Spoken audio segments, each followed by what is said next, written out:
Okay, Assalamualaikum, salam Malaysia Madani, salam sepakat dan kolektif menjulang kecemerlangan. Pada hari ini, kumpulan kami akan membentangkan kod subjek bagi GPP 1092, Penghantar Pengajian Pendidikan. Tapi sebelum tu, kami ingin memperkenalkan diri kami terlebih dahulu. Nama saya Daniel Lukman Hakim bin Sarbini dari kelas BM2. Dan saya ialah Arfian bin Rosli dari kelas 2. Dan saya Muhammad Nabil Ikram bin Muhammad Zamri dari PPISMP BM Bahasa Melayu kelas 2. Kami bertiga akan membentangkan subjek ini. Dimulai dengan Okey, untuk soalan tugasan, kami akan menerangkan aspirasi dan hala tuju pendidikan serta implikasinya terhadap guru berjiwa pendidik. Tapi sebelum tu, kita mesti tahu dulu apa maksud aspirasi dan hala tuju pendidikan. Bagi aspirasi, merujuk Kamus Dewan edisi keempat, aspirasi membawa maksud keinginan yang kuat untuk mencapai dan mengadakan sesuatu atau cita-cita. Dalam pendidikan, aspirasi ini membawa maksud hasrat yang ingin dicapai oleh Kementerian Pendidikan KPM dengan melaksanakan perubahan besar terhadap keseluruhan sistem pendidikan untuk meningkatkan pencapaian murid. Bagi hala tuju membawa maksud hala tuju seseorang, negara, organisasi dan sebagainya secara khusus. Dalam pendidikan, hala tuju pendidikan Malaysia adalah berlandaskan falsafah pendidikan kebangsaan yang digubal dengan bertujuan untuk melahirkan generasi masa depan yang seimbang dan harmoni dari segi intelek, emosi, rohani dan jasmani berdasarkan kepercayaan dan kepatuhan kepada Tuhan. Okey, bagi hala tuju dan aspirasi Kementerian Pendidikan, bagi merealisasikan hala tuju dan aspirasi tersebut, negara kita telah mengubal Standard Kualiti Pendidikan Malaysia, iaitu SKPM. Jadi apa itu SKPM? SKPM ini diwujudkan untuk memacu pendidikan yang bersifat global. Oleh itu, dalam membentuk kemenjadian murid yang bertaraf dunia, pihak kementerian perlulah memberi perhatian terhadap kualiti pendidikan yang merupakan aspek penting. Terdapat beberapa faktor yang mempengaruhi kemenjadian murid, antaranya pemimpin yang mentadbir institusi pendidikan iaitu sekolah, guru yang mengendali proses PDP, pengurusan kurikulum dan kurikulum dan banyak lagi. Oleh itu, faktor ini perlu diselidik untuk ditambah baik bagi memastikan kualiti pendidikan dapat dimantapkan.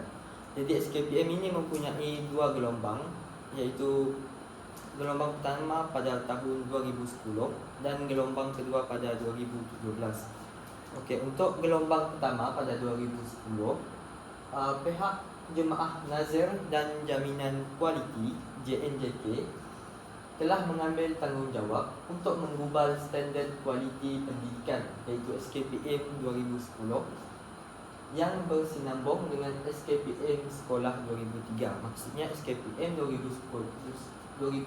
ini bersinambung dari 2003 lagi. Okey, apa itu fungsi SKPM 2010? SKPM ini dijadikan panduan oleh pihak sekolah dalam mengurus operasi mengikut keperluan dan kepentingan bagi mencapai satu standard yang memuaskan. Yang kedua, instrumen SKPM dapat membantu pihak sekolah membuat penilaian terhadap pengoperasian sekolah. Dan yang terakhir, dalam penilaian SKPM 2010, prestasi sekolah dinilai mengikut 5 standard yang ditetapkan. Jadi apa 5 standard yang ditetapkan itu? Jadi standard yang pertama, standard kepimpinan dan hala tuju. Kepimpinan sekolah bertindak sebagai pemimpin berimpak tinggi dan berupaya membeli dan menggerakkan warga sekolah untuk memajukan sekolah dan meningkatkan kualiti PDP. Okey, untuk standard yang kedua iaitu pengurusan organisasi. Organisasi diuruskan dengan mengambil kira potensi keperluan staf, kemudahan, sumber luaran supaya sekolah dapat berfungsi dengan cekap. Okay, untuk standard yang ketiga, pengurusan kurikulum, co-kurikulum dan sukan dan hal ehwal murid. Standard ini memastikan sekolah berfungsi sebagai institusi pembelajaran yang melahirkan murid yang seimbang. Hal ini dengan melaksanakan bidang kurikulum, co-kurikulum dan sukan dan hal ehwal murid diurus dengan cekap dan berkesan bagi memastikan sekolah berfungsi sebagai institusi pembelajaran dalam melahirkan murid yang seimbang dari segi jasmani, emosi, rohani dan intelek. Okay, untuk standard yang keempat, iaitu pengajaran dan pembelajaran, guru merancang dan melaksanakan PDP yang berkualiti tinggi dan bersungguh-sungguh untuk memperkembangkan potensi dan pencapaian murid pada tahap optimum secara berterusan. Dan standard yang terakhir, iaitu kemenjadian murid.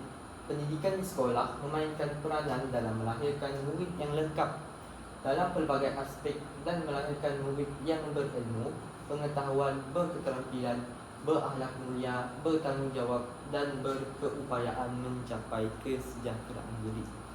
Maka itu 5 standard bagi standard SKPM 2010.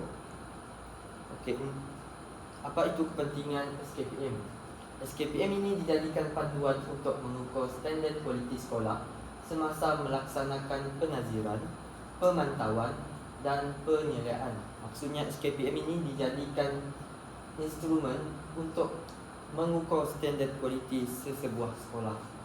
Dan yang kedua, pihak sekolah menggunakannya sebagai panduan pemastian kualiti pendidikan melalui penerapan kendiri sekolah, iaitu PKS. Dan yang ketiga, SKPM ini dijadikan alat untuk mengenal pasti kekuatan, kelemahan dan isu yang timbul. Okey, untuk gelombang kedua, pada 2017, SKPM telah ditambah baik dan diberi nama baru, iaitu SKPM gelombang kedua. Hal ini untuk menyelaraskan SKPM dengan Pelan Pembangunan Pendidikan 2013 dan 2025. Penambahbaikan ini dibuat bagi menambahkan lagi keberkesanan pengurusan dan pengajaran di institusi pendidikan, iaitu sekolah. Instrumen baru ini berorientasikan tindakan, mementingkan kualiti dan berasaskan evidence.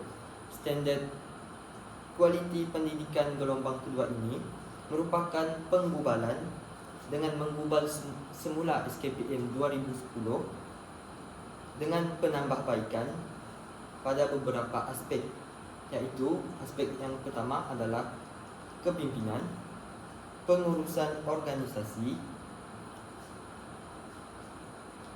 pengurusan kurikulum, co-kurikulum dan hal ehwal murid, pembelajaran dan pemudahcaraan dan kemenjadian murid. Jadi 5 aspek ini ditambah baik pada SKPM gelombang kedua pada tahun 2017. Jadi ini merupakan standard yang terdapat dalam SKPM gelombang kedua. Yang pertama, kepimpinan, pengurusan organisasi, pengurusan kurikulum, co-kurikulum dan hal ehwal murid. Yang keempat, pembelajaran dan pemudahcaraan PDPC. Dan yang kelima, kemenjadian murid. Jadi kita rungkai satu-satu standard ini. Jadi yang pertama, standard kepimpinan. Dalam standard kepimpinan ini, standard ini menekankan aspek PGB sebagai peneraju, PGB sebagai pembimbing dan PGB sebagai pendorong. PGB ini merupakan merujuk kepada guru besar dan pengetua di sebuah sekolah. Dan yang kedua, standard kedua, pengurusan organisasi yang merangkumi aspek pengurusan sumber manusia, pengurusan aspek, pengurusan keuangan, pengurusan sumber pendidikan, iklim, pengurusan perpaduan dan pemuafakatan strategik. Untuk standard yang ketiga, iaitu pengurusan kurikulum, co-kurikulum dan hal ehwal murid. Okey, untuk pengurusan kurikulum, terdapat beberapa aspek yang terdapat dalam kurikulum tersebut, antaranya ketetapan pelaksanaan kurikulum, pengurusan mata pelajaran, pengurusan masa instruksional, dan pengurusan penilaian murid. Untuk pengurusan kurikulum, aspek yang ditekankan adalah ketetapan pelaksanaan kurikulum, pengurusan kelab atau persatuan, pengurusan badan beruniform, pengurusan sukan dan permainan, pengurusan program kecemerlangan kurikulum, pengurusan sukan untuk semua, dan pengurusan pentaksiran kurikulum. Bagi pengurusan hal ehwal murid, aspek yang ditekankan adalah ketetapan pelaksanaan hal ehwal murid, pengurusan disiplin murid, pengurusan keselamatan murid, pengurusan kesihatan murid, pengurusan bantuan pelajaran murid, dan yang terakhir pengurusan perkhidmatan bimbingan dan kaunseling. Untuk standard yang keempat, SKPM ini telah menekankan aspek yang keempat, iaitu pembelajaran dan pemudahcaraan, dengan menekankan aspek guru sebagai perancang, guru sebagai pengawal, guru sebagai pembimbing, guru sebagai pendorong, guru sebagai penilai, dan murid sebagai pembelajar aktif. Jom kita rungkai satu-satu instrumen yang terdapat dalam standard yang keempat ini. Yang pertama adalah guru sebagai perancang. Guru bertindak sebagai perancang untuk memastikan kesediaan dan persediaan rapi dalam melaksanakan pembelajaran dan pemudahcaraan, iaitu PDPC.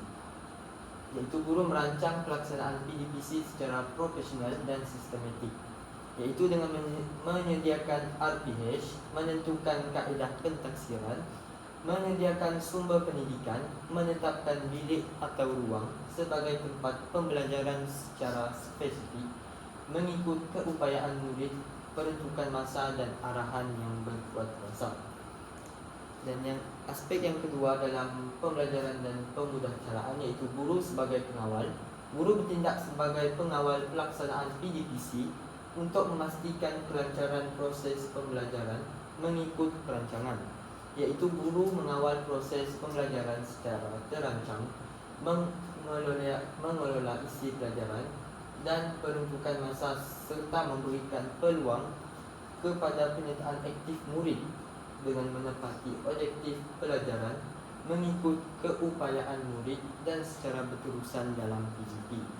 Dan yang kedua, guru bertindak sebagai suasana pembelajaran secara profesional dan terancang. Guru mengawasi komunikasi dan kelakuan murid, menyusun atur kedudukan murid, dan mewujudkan persekitaran pembelajaran yang menyeronokkan secara berhemah, mengikut kesesuaian dan keperluan, dan secara menyeluruh dan berterusan. Dan aspek yang ketiga dalam standard keempat, iaitu guru sebagai pembimbing. Guru ini bertindak sebagai pembimbing untuk membolehkan murid menguasai pengetahuan, kemahiran, dan mengamalkan nilai berdasarkan objektif pelajaran. Hal ini guru membimbing murid secara profesional dan terancang, memberi tunjuk ajar dalam menguasai isi pelajaran dan kemahiran, memandu murid membuat keputusan dan menyelesaikan masalah, serta menggunakan sumber pendidikan, dan menggabung isi pelajaran dengan kemahiran atau mata pelajaran lain mengikut keperluan dan keupayaan murid dengan betul, tepat, secara berhemah dan bersungguh-sungguh. Dan aspek yang keempat, guru sebagai pendorong. Guru ini bertindak sebagai pendorong untuk meningkatkan motivasi murid dalam pembelajaran. Jadi bagaimana guru bertindak sebagai pendorong? Guru mendorong minda murid melaksanakan aktiviti pembelajaran secara terancang, merangsang murid berkomunikasi, berkolaboratif, mengemukakan soalan yang menjurus kepada pemikiran kritis dan kreatif, dan membuat keputusan atau menyelesaikan masalah, mewujudkan peluang untuk memimpin murid, dan mengemukakan soalan berkaitan isi pelajaran, serta memperoleh pengetahuan dan kemahiran secara kendiri berdasarkan objektif pelajaran mengikut keupayaan murid dan secara berterusan. Dan langkah yang terakhir bagi guru sebagai pendorong, iaitu Guru mendorong emosi murid melaksanakan aktiviti pembelajaran secara terancang, memberi pujian, galakkan, penghargaan dan keyakinan, serta prihatin terhadap keperluan murid secara berhemah, menyeluruh dan berterusan. Dan aspek yang terakhir bagi standard yang keempat, iaitu murid sebagai pembelajar aktif. Murid bertindak sebagai pembelajar aktif untuk menguasai pengetahuan dan kemahiran serta mengamalkan ilmu yang positif. Jadi bagaimana murid bertindak sebagai pembelajar aktif?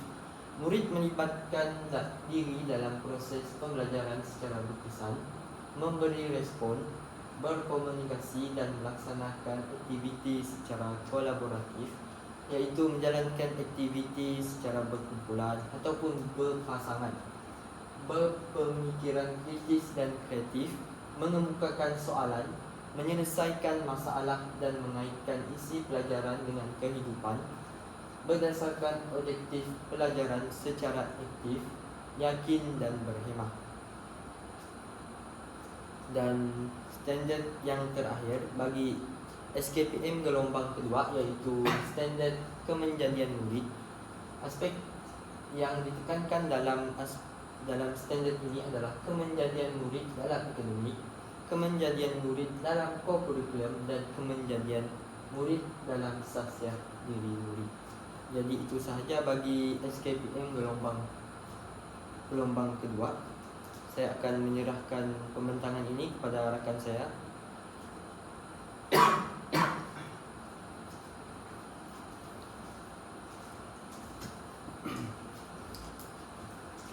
Oke, baiklah. Seterusnya seperti yang Anda lihat, aspirasi dan alat tujuan pendidikan yang seterusnya kita ada Plan Pembangunan Pendidikan Malaysia PPPN 2013 hingga 2025. Jadi mari kita mengenal terlebih dahulu apa itu PPPN 2013 hingga 2025. Jadi Kementerian Pendidikan Malaysia telah menghasilkan Pelan Pembangunan Pendidikan Malaysia 2013 hingga 2025. Jadi pelan ini dia memfokuskan dalam menyediakan pendidikan yang terbaik untuk semua murid yang ada dalam negara. Dalam pada itu, PPPN dilaksanakan untuk meningkatkan prestasi murid berdasarkan standar pendidikan antarabangsa, meningkatkan pandangan ibu bapa serta masyarakat terhadap dasar pendidikan negara, dan juga mempersiapkan generasi muda Malaysia untuk menghadapi keperluan dalam menghadapi pembelajaran abad yang ke-21. Pelan ini juga dia menjadi salah satu langkah dalam pembangunan dan perkembangan serta menambah baik sistem pendidikan secara berterusan. Jadi mari kita lihat objektif pelan ini. Objektif ini mempunyai beberapa pelan ini mempunyai beberapa objektif. Yang pertama, kita ada mewujudkan visi dan aspirasi yang jelas. Jadi pelan ini dia akan berfokus kepada visi dan aspirasi yang jelas. Yang kedua, memahami prestasi dan cabaran semasa memahami prestasi dan cabaran semasa sistem pendidikan di Malaysia. Jadi objektif ini dia bertumpu kepada prestasi yang ada pada dalam pendidikan dan juga cabaran-cabaran yang dihadapi di dalam sistem pendidikan Malaysia. Yang ketiga pula yaitu melaksanakan program transformasi. Jadi pelan ini dia akan mewujudkan beberapa program yang akan memberikan beberapa perubahan ataupun transformasi. Jadi mari kita lihat pula dalam aspirasi sistem pendidikan dalam Pelan Pembangunan Pendidikan Malaysia. Di sini kita ada 5 aspirasi dalam pelan ini. Yang pertama, kita ada akses. Jadi untuk akses, semua murid akan mendapat peluang pendidikan sejak dari peringkat rendah hingga menengah atas. Yang kedua pula, dia akan meningkatkan peratusan murid yang melanjutkan pelajaran ke pengajian yang seterusnya. Yang ketiga pula yaitu membangunkan murid secara menyeluruh. Jadi untuk akses ini dia lebih berfokus kepada peluang pendidikan dari di bangku sekolah rendah hingga ke menengah, dan juga melanjutkan pelajaran secara menyeluruh kepada semua warga ataupun masyarakat yang ada di Malaysia. Yang kedua pula kita lihat kepada equity. Equity ini dia akan memastikan hak kesaksamaan pendidikan untuk semua. Jadi semua murid akan mendapatkan hak mereka, yaitu kesaksamaan dalam pendidikan. Yang kedua pula ialah merapatkan jurang sosioekonomi antara bandar dan luar bandar. Jadi jurang yang berlaku sebelum ini dalam pendidikan antara bandar dan luar bandar akan dapat diatasi kerana dalam aspirasi equity ini dia akan memastikan jurang tersebut semakin berkurang ataupun tidak berlaku pada masa yang akan datang. Yang ketiga pula yaitu quality. Jadi aspirasi PPPM ini dia akan memberi peluang dalam mendapatkan pendidikan yang berkualiti. Jadi sistem pendidikan di Malaysia akan bertambah maju dan juga menyediakan pelbagai kemudahan kepada murid secara menyeluruh dengan lebih berkualiti daripada sebelumnya. Yang keempat pula ialah kecekapan. Dalam aspek kecekapan, dia menekankan penggunaan bajet dan peruntukan dengan lebih cekap bagi memaksimumkan keberhasilan murid. Jadi maksud dia ialah sistem pendidikan di Malaysia ini dia akan peruntukan uang yang diperlukan dalam pembangunan sekolah agar dapat memberi keselesaan ataupun kemudahan kepada murid-murid agar murid-murid dapat mendapat pendidikan secara optimum. Yang terakhir pula yaitu perpaduan. Jadi dalam aspek perpaduan aspirasinya ialah dalam memupuk perpaduan dalam kalangan masyarakat, terutama kepada murid dan juga golongan-golongan yang terlibat di dalam sekolah. Yang kedua, perkongsian nilai, pengalaman dan menghargai kepelbagaian. Jadi apabila aspirasi ini terwujud, dia akan dapat menerapkan nilai-nilai universal dan juga pengalaman dalam membentuk kepribadian yang baik kepada murid dan juga pihak-pihak yang terlibat dalam sistem pendidikan di Malaysia. Oke, baiklah. Plan ini juga memiliki gelombang yang tersendiri. Yang pertama, gelombang yang pertama 2013 hingga 2015. Jadi dalam gelombang yang pertama ini dia wujud dalam untuk mengubah sistem dengan memberi sokongan kepada guru dan memberi fokus kepada kemahiran utama. Jadi guru itu akan diberi penekanan yang lebih untuk mengasah bakat-bakat dan juga kemahiran utama dalam melaksanakan sesi pengejaran dan pembelajaran. Yang kedua pula yaitu gelombang kedua pada 2016 hingga 2020.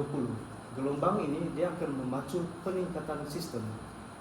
Maksudnya sistem pendidikan yang pada gelombang pertama dia akan dimajukan dan dinaik taraf kepada aspek peningkatan sistem pendidikan. Yang ketiga ialah gelombang ketiga 2021 hingga 2025. Jadi ianya akan menganjak ke arah kecermelangan melalui peningkatan tadbir uruskan diri. Jadi ianya berfokus kepada ke arah yang lebih cemerlang, peningkatan tadbir urus yang ditadbir oleh pihak kerajaan dalam sistem pendidikan secara pendiri. Jadi mari kita lihat dengan lebih jelas lagi. Gelombang yang pertama, kita ada membimbing guru semasa khusus, membimbing guru secara khusus untuk meningkatkan standar guru mata pelajaran terutama dalam bahasa Melayu. Inggris, matematik, dan sains. Jadi mata pelajaran yang difokuskan ialah bahasa Melayu, Inggris, matematik, dan sains. Yang kedua pula yaitu standar bahasa Melayu yang sama dilaksanakan pada peringkat rendah dengan menyediakan bantuan pemulihan kepada murid yang lemah. Dalam aspek ini standar dalam bahasa Melayu dia akan dilaksanakan kepada murid yang memerlukan bantuan untuk melaksanakan pengajaran dengan lebih berkesan. Yang ketiga pula ialah merombak soalan peperiksaan seperti kemahiran berpikir aras yang tinggi, yaitu KEBA. Yang keempat, melaksanakan satu bestari net ke semua sekolah untuk integrasi ICT dalam pembelajaran. Jadi satu bestari net ini merupakan salah satu usaha untuk mewujudkan pengintegrasian dalam aspek ICT dalam pembelajaran murid dalam pendidikan. Gelombang kedua pula dia lebih bertumpu kepada yang pertama memperluaskan bimbingan kepada guru bagi menambah pengetahuan, etika dan kerohanian. Jadi beberapa elemen baru seperti kerohanian diserap masuk dalam gelombang yang kedua. Yang kedua pula melaksanakan inovasi ICT untuk sekolah pedalaman. Yang ketiga melaksanakan kurikulum baru peringkat menengah yang berdaya saing dengan standar antara bangsa. Yang keempat pula menyusun semula peranan kementerian, JPN dan PPD untuk meningkatkan keupayaan pelaksanaan. Jadi peranan kementerian, JPN dan PPD ini dia akan disusun semula ataupun dirombak dalam usaha untuk meningkatkan pelaksanaan pihak-pihak yang terlibat. Seterusnya gelombang ketiga 2021 hingga 2025. Yang pertama meningkatkan kemahiran pelbagai bahasa. Individu yang terlibat seperti guru ataupun murid dalam sistem pendidikan diberi penekanan dalam kemahiran pelbagai bahasa. Jadi pelbagai bahasa akan diajar oleh pendidik dalam mempelbagaikan lagi kemahiran bahasa yang ada ataupun yang mempunyai mata pelajaran sebagai top mata pelajaran utama. Yang kedua pula yaitu mengkaji semula struktur sekolah. Jadi struktur sekolah akan dikaji semula. Yang ketiga melaksanakan program inovasi ICT di seluruh negara untuk meningkatkan standar pembelajaran.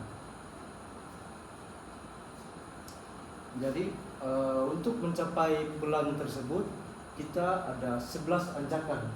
Jadi apa itu 11 anjakan?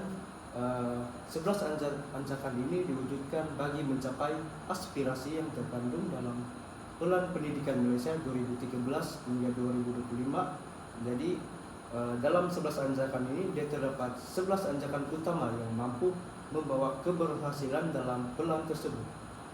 Jadi mari kita sama-sama lihat. Yang pertama kita ada menyediakan kesamarataan akses kepada pendidikan berkualiti bertaraf antara bangsa. Yang kedua pula kita ada memastikan setiap murid profesional dalam bahasa Melayu dan bahasa Inggris. Jadi dua bahasa ini akan diberi fokus utama dalam melahirkan murid yang profesional dalam bahasa tersebut. Yang ketiga yaitu melahirkan rakyat Malaysia dengan penghayatan nilai.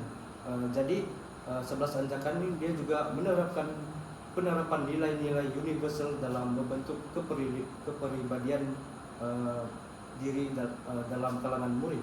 Yang keempat transformasi keguruan sebagai profesional pilihan. Jadi yang keempat ini dia lebih ke arah peluang kerjaya sebagai guru dalam pilihan dalam kalangan murid sebagai kerjaya pada masa hadapan. Yang kelima memastikan kepimpinan berprestasi tinggi ditempatkan setiap sekolah. Jadi guru-guru ataupun pendidik ini dia akan ditempatkan di setiap sekolah dengan prestasi yang tinggi agar dapat membantu dalam menjayakan plan PPP PPPM tersebut. Yang keenam pula yaitu mengupaya JPN, TPD dan sekolah untuk menyediakan penyelesaian khusus berasaskan keperluan. Jadi apabila cabaran ataupun halangan yang berlaku di sekolah, pihak yang dinyatakan tersebut seperti JPN, TPD dan sekolah, dia akan menyediakan jalan penyelesaian yang khusus dalam menghadapi cabaran yang dihadapi. Yang ketujuh pula yaitu memanfaatkan ICT bagi meningkatkan kualiti pembelajaran di Malaysia. Jadi penggunaan ICT semakin maju dalam pendidikan, ianya dimanfaatkan dengan baik bagi meningkatkan kualiti pembelajaran di Malaysia dalam kalangan murid. Yang ke-8 ialah mentransformasikan kebolehupayaan dan kapasiti penyampaian kementerian. Yang ke-9 pula ialah bekerja sama dengan ibu bapa, community dan sektor swasta secara meluas. Dalam aspek ini juga 11 anjakan ini dia melibatkan pihak-pihak seperti ibu bapa dalam memberi pandangan ataupun idea secara meluas agar dapat melibatkan diri dalam membantu memajukan sistem pendidikan dalam negara. Yang ke-10 ialah memaksimumkan keberhasilan murid bagi setiap ringgit. Jadi uang pertukaran yang diberi ataupun didanakan sebagai sumber untuk memajukan sekolah akan dimanfaatkan dengan baik oleh pihak-pihak sekolah agar dapat mewujudkan ataupun membentuk murid-murid yang mempunyai kemahiran ataupun bakat-bakat agar dapat memaksimumkan keberhasilan murid. Yang ke-11 pula kita ada meningkatkan ketulusan untuk accountability awam secara langsung.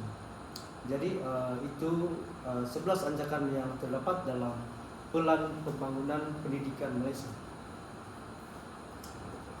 Jadi sekarang kita lanjut kepada aspirasi murid. Jadi aspirasi murid kita ada beberapa aspek. Yang pertama yaitu kemahiran berfikir. Jadi murid akan berupaya menguasai kemahiran menyelesaikan masalah dan penaakulan. Maksudnya ialah murid akan dapat menyelesaikan masalah secara efektif dengan kendiri agar dapat menyelesaikan masalah yang dihadapi pada masa yang akan datang. Yang kedua pula yaitu mempunyai keupayaan dalam memacu pembelajaran sendiri. Dalam aspek ini dia menekankan dalam pembelajaran sendiri pada ataupun dalam kalangan murid di sekolah. Yang kedua pengetahuan. Dalam aspek pengetahuan dia akan mendapatkan pengetahuan dalam bidang yang pelbagai. Jadi murid itu dia akan mendapat pelbagai ilmu pengetahuan dalam pelbagai bidang. Yang kedua pula membentuk murid yang serba boleh, seperti yang pertama tadi, membentuk murid yang berkebolehan dalam pelbagai bidang. Yang ketiga yaitu identiti nasional. Dalam aspek ini pula murid akan belajar dalam memahami perbezaan dalam aspek kaum ataupun agama. Yang kedua semangat kekitaan disemat.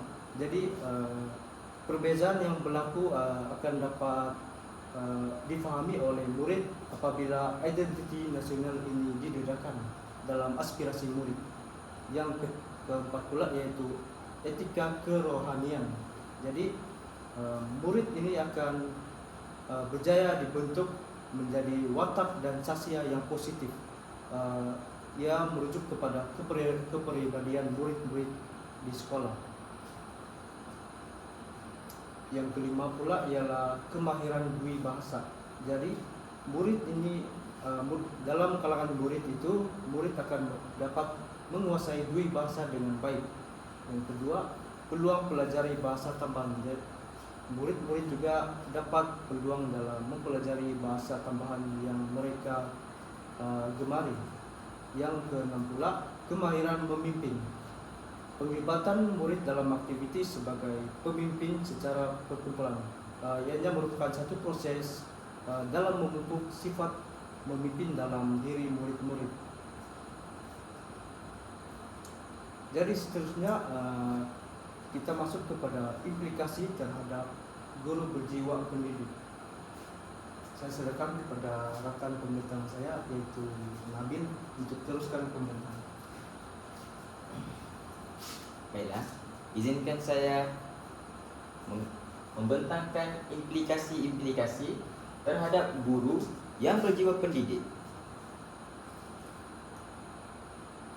Yang pertama-tama sekali, implikasi terhadap guru yang berjiwa pendidik ini adalah dalam menerajui pentadbiran pendidikan khasnya untuk mencapai matlamat dan hala tuju sistem pendidikan negara kita ini, individu-individu yang terlibat secara langsung dalam bidang pendidikan ini tak dapat lari daripada menerima implikasi kesan kepada perubahan yang berlaku dari semasa ke semasa.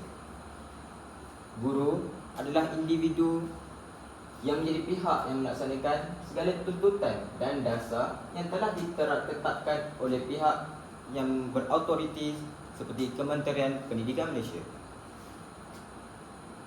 Dan yang pertama sekali, implikasinya adalah guru melaksanakan tugas dengan membendung masalah yang boleh menyebabkan murid berbilang kaum mengalami isu perkauman yang mampu membawa konflik.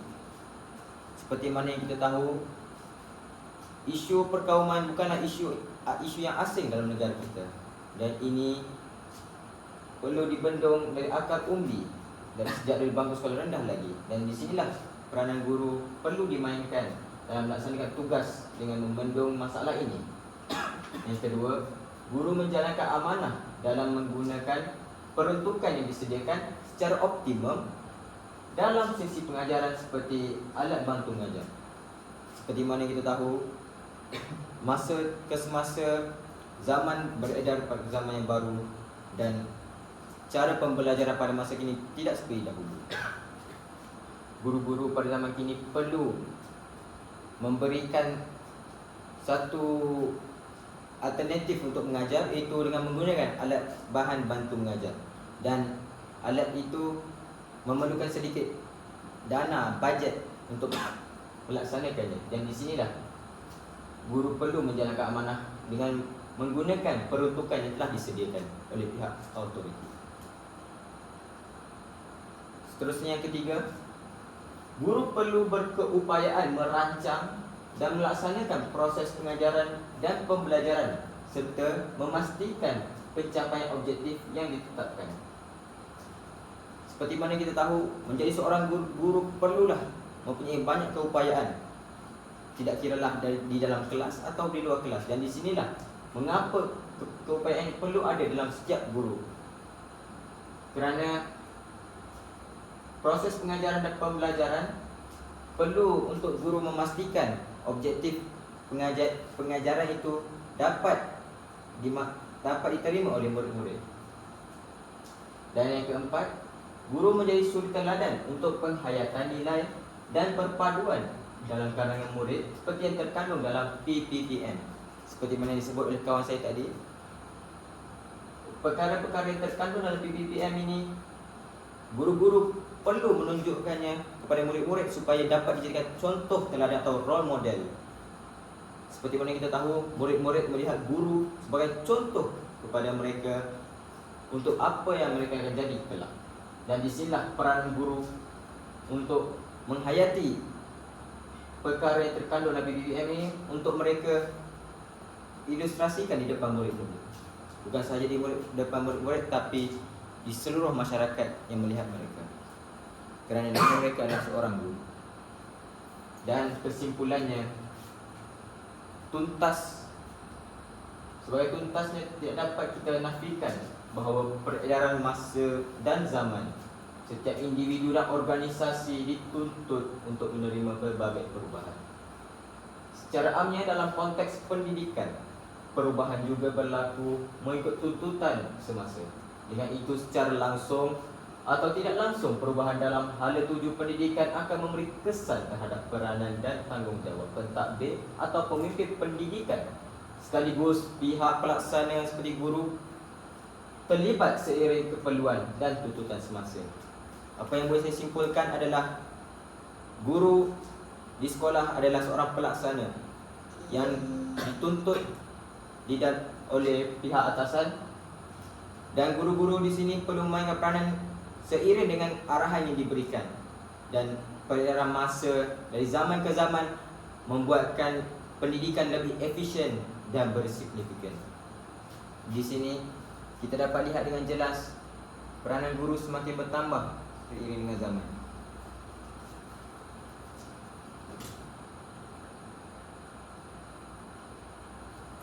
Akhir kalam, tugas guru sebagai pendidik bukan sahaja di sekolah, bukan sahaja sebagai pengajar, malah menjadi akar umbi sebagai pendidik pada masyarakat, pada anak didik mereka di sekolah.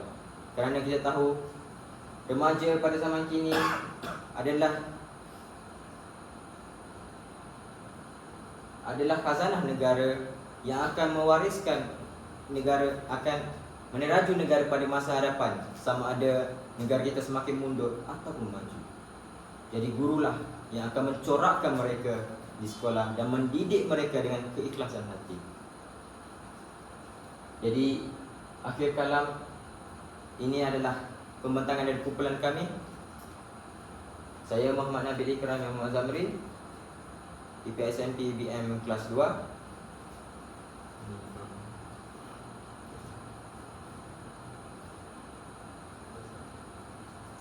Oke, baiklah.